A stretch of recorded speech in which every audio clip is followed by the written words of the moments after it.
Tiffany Young, IdeateTV. I'm here with Patrick Osborne, the animator / executive producer of Imaginary Mary.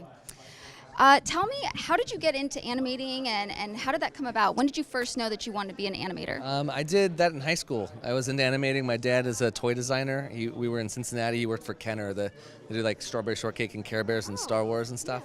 And my parents were artists. They drew, and they drew with me, and they encouraged me to go to art school. And I went to Florida to Ringling and started animating there, and then got a job the second day out of school at Sony. My first movie was Polar Express, which was way back, 15 years ago. And I've done a ton of stuff since then, and in 6 years at Sony and about 7 or 8 at Disney. And then coming out on my own to try to do stuff like this and see what else I could get, you know. Nice. With the show, how did the idea come about, and how did you guys get started to bring it to life? I made a short at Disney called Feast, and after that came out, I was getting attention from producers and the Hollywood stuff, you know. And I met Doug at a general meeting, which is just to sit down to meet a person and see if you get along. And we talked about shows that we liked, and I remembered these shows from the 80s that were kind of weird and whimsical, like Alf and Harry and the Hendersons and dinosaurs, and they're strange shows, and there was nothing like that on television with a little whimsical character where a family could watch together. So I said, well, what if we had imaginary friends? And we did a show centered around the crazy person who could see it.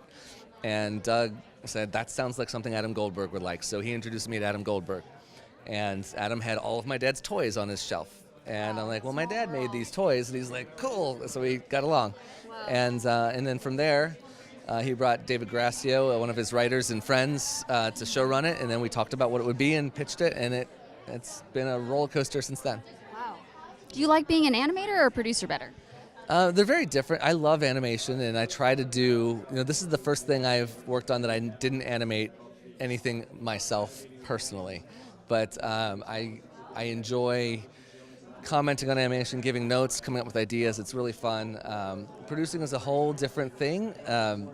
It's fun in some ways and more difficult in other ways. And luckily, I'm somewhat of an extrovert, so I don't mind all this talking, because producing is a lot of talking.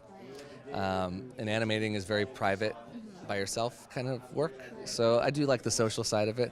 And now I'm directing a feature in animation, and it's a lot of fun to take the animation skill but build it up into a bigger picture and talk about story and arc and get the whole big picture. But yeah. One last question, a fun question. So since we're at Wondercon, if you could pick a superpower, what would it be and why?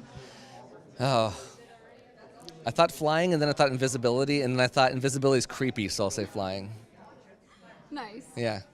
Well, thank you so much. Showing you my thought process, literally what that was. It makes sense. So. Thank you so much for your time. Thank you. Nice to meet you. Tiffany Young. Bye. IdeateTV.